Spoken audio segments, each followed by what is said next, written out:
श्री अभिषेक वर्मा जी, श्री शैलेंद्र पाटिल जी, श्री विलास कांबळे, श्री हरिनंदन तालुकदार, श्री अंशुमन बैनर्जी जी, अफरोज निशात जी, AK Guddu जी, doctor प्रवेश यादव जी और उपस्थित सभी भारतीय रेलवे माल गोदाम श्रमिक संघ के सभी पदाधिकारीगण और भाई और बहनों, सबसे पहले मैं जगदम्बी प्रसाद पाल जी का विशेष रूप से उनका स्वागत करता हूं, धन्यवाद देता हूं कि मेरे लोकसभा क्षेत्र में नागपुर में वो आए हैं। मैं उनको बहुत बहुत शुभकामनाएं देता हूं। इस देश के निर्माण में श्रमिकों का बहुत महत्वपूर्ण योगदान है।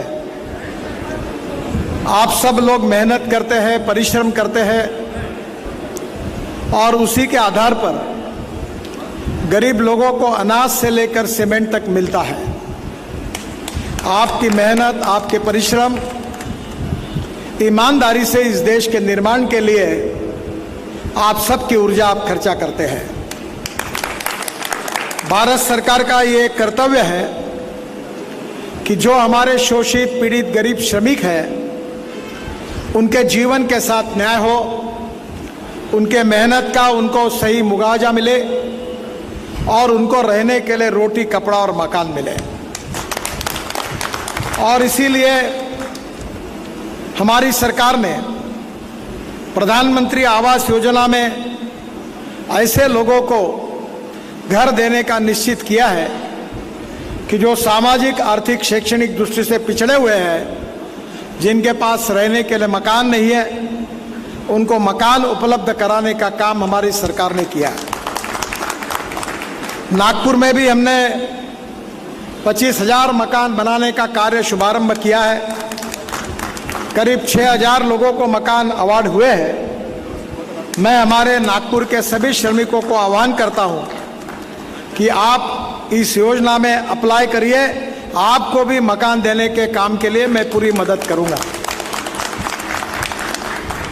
जैसे मकान की आवश्यकता होती है, वैसे श्रमिकों के बच्चों के लिए अच्छी शिक्षा मिलने की भी आवश्यकता होती है।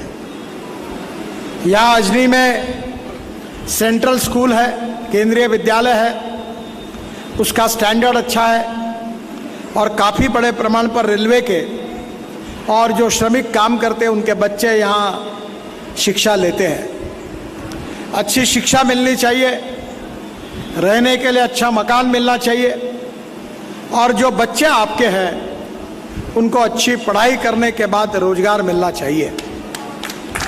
मेरा विश्वास है कि आपके अधिकारों का रक्षण करते हुए, विशेष रूप से इस समय कोविड के कारण हम सब लोगों को बहुत समस्याओं का सामना करना पड़ा।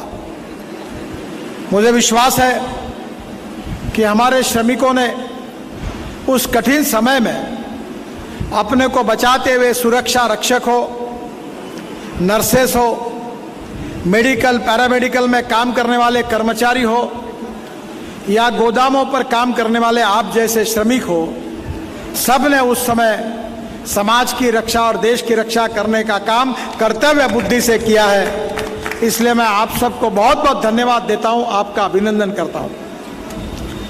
बहनों और भाइयों, विशेष रूप से मैं नागपुर का सांसद होने के नाते मैं आपसे और एक अनुरोध करूंगा कि यहां से आयुष्य योजना में हमने एक योजना की शुरुआत की है। जो दिव्यांग है और जिनकी उम्र रिटायर्ड हो गई, 60 साल के ऊपर है, ऐसे लोगों को व्हील चेयर हो, चश्मा हो, सुनने का यंत्र हो, ऐसी 50 प्रकार की वस्तुएं फुकट में बांटने का हमने निर्णय किया है। इसके कैंप सुरेश भट्ट सभागृह में शुरू है। मैं आपके यूनियन के पदाधिकारियों को आह्वान करता हूं कि यहाँ पे जो भी लोग हैं उनको लेकर उस कैंप में शरीक हो जाइए। हमने कुछ जगह बसेस की भी व्यवस्था की है और निश्चित रूप से यहाँ के गरीब लोगों को ये सब सुविधाएं निःशुल्क देने का जो निर्णय हमने लिया है उसका आप फायदा उठाइए। आयुष्य योजना में हेल्थ इंश्योरेंस की भी योजना है और उसके साथ उसका भी फायदा हमारे श्रमिकों ने लेना चाहिए। चाहे हार्ट का ऑपरेशन हो, चाहे कैंसर जैसी बीमारियां हो, इन सब को मैं मेरे ऑफिस से नियमित रूप से हजारों श्रमिकों की मदद करते रहता हूं। मैं आपके यूनियन के लोगों को भी आह्वान करता हूं कि इसके बारे में आपकी कोई अड़चन और समस्या होगी तो मुझे दीजिए, मैं पूरी तरह से आपको पूरी मदद करूंगा। राजनीति का सही अर्थ है समाज कारण।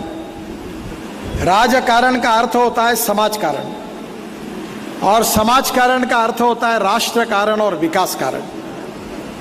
जो गरीब है, पीड़ित है, शोषित है, जो सामाजिक शैक्षणिक दृष्टि से, आर्थिक दृष्टि से पिछड़े हुए हैं, उनको भगवान मानकर उसकी हम निरंतर सेवा करते रहे, यही पंडित दीनदयाल उपाध्याय जी का आर्थिक चिंतन है। डॉक्टर राम मनोहर लोहिया हो, पंडित दीनदयाल उपाध्याय हो या महात्मा गांधी हो, इन्होंने हर समय गरीब लोगों के विशेष रूप से अधिकारों की रक्षा करने में जीवन को समर्पित किया है। मुझे कुछ दिन पहले एक इंटरव्यू में मुझे पूछा गया था कि आपके जीवन में सबसे अच्छा काम कौन सा हुआ है, तो मैंने कहा कि मैं ट्रांसपोर्ट मंत्री हूं। इस देश में 1 करोड़ लोग आदमी आदमी के ढोने का काम करता था। बंगाल में तो साइकिल रिक्शा ही नहीं, तो लोग अपने कंधे पर रिक्शा रखकर लोगों को ढोने का काम करते थे। जो हमारे मजदूर भाई है वो बोरे उठा उठाकर अपने पीठ पर रखते हुए जाते थे। मैं नसीबवान हूं कि आपके सबके आशीर्वाद से मैंने इस देश में ई रिक्शा की, ई कार्ड की शुरुआत की और 1 करोड़ में से करीब 60 लाख मजदूरों को, जिनका शोषण हो रहा था, जो आदमी आदमी को ढोने का काम करते थे, उनको मैकेनाइज्ड ड्रिवन ई रिक्शा देने का काम मैंने किया। मैं हमारे यूनियन के पदाधिकारियों को ये अनुरोध करूंगा, अब गोदाम में पीठ पे बोरा रखने वाली पद्धति को बंद करना चाहिए। हमारे सभी मजदूरों के लिए मैकेनाइज्ड ड्रिवन ई रिक्शा, ई कार्ड की व्यवस्था करनी चाहिए और उसी के आधार पर माल ढोने का काम करना चाहिए। इस प्रकार के शोषण को आप समाप्त करने के लिए आप सब आगे आइए, हम आपकी पूरी मदद करेंगे, ये मैं विश्वास आपको देना चाहता हूं। हम सब लोग मिलकर सामाजिक आर्थिक परिवर्तन के साथ इस राष्ट्र का निर्माण करने के लिए काम कर रहे हैं। जगदम्बी प्रसाद जी यहाँ उपस्थित है, वो हमारे उत्तर प्रदेश के मुख्यमंत्री रह चुके हैं, एक प्रभावी नेता है और संसद में हर समय शोषित पीड़ित लोगों के लिए अपने आवाज को बुलंद करने वाले ऐसे हमारे नेता हैं। मुझे आज मालूम नहीं था कि वो इस कार्यक्रम में आ रहे, नहीं तो मैं उनको सुबह ही अपने घर पर बुलाकर और नाश्ता करके फिर हम दोनों मिलकर इस कार्यक्रम में जरूर आते। उनका मेरा बहुत घनिष्ठ परिचय है और निश्चित रूप से मैं हृदय से उनका स्वागत करता हूं। हमारे नागपुर में यहाँ वो अतिथि है। मुझे मुंबई में 1:30 बजे एक बहुत बड़े कार्यक्रम में जाना है। हवाई जहाज खड़ा है और इसलिए समय की कमी होने के कारण मैं पहले बोलने के लिए खड़ा हुआ हूँ, पर मैं आपसे अनुरोध करूँगा कि शांति के साथ जगदम्बी प्रसाद जैसे हमारे जो बहुत बुजुर्ग और सीनियर नेता है, उनका विचार और मार्गदर्शन भी आप शांति से सुनिए। उनके मार्गदर्शन में हम दोनों मिलकर भारत सरकार में जो भी आपके कानूनी मांगे होंगी उसको पूरा करने का पूरी कोशिश करेंगे। इस विश्वास के साथ फिर से एक बार श्रमिक बंधुओं को मैं हृदय से बहुत बहुत शुभकामनाएं और शुभेच्छाएं देता हूं और जब भी आपकी कोई समस्या होगी मैं हर समय आपके साथ पूरी ताकत और शक्ति के साथ खड़ा रहूंगा। इसी विश्वास के साथ आपको बहुत बहुत धन्यवाद देते हुए मैं अपनी बात को समाप्त कर रहा हूं और मुझे मुंबई में 1:30 बजे कार्यक्रम में जाने के कारण मुझे जल्दी जाने का आवश्यकता है, इसलिए आपकी क्षमा मांगता हूं। बहुत बहुत धन्यवाद।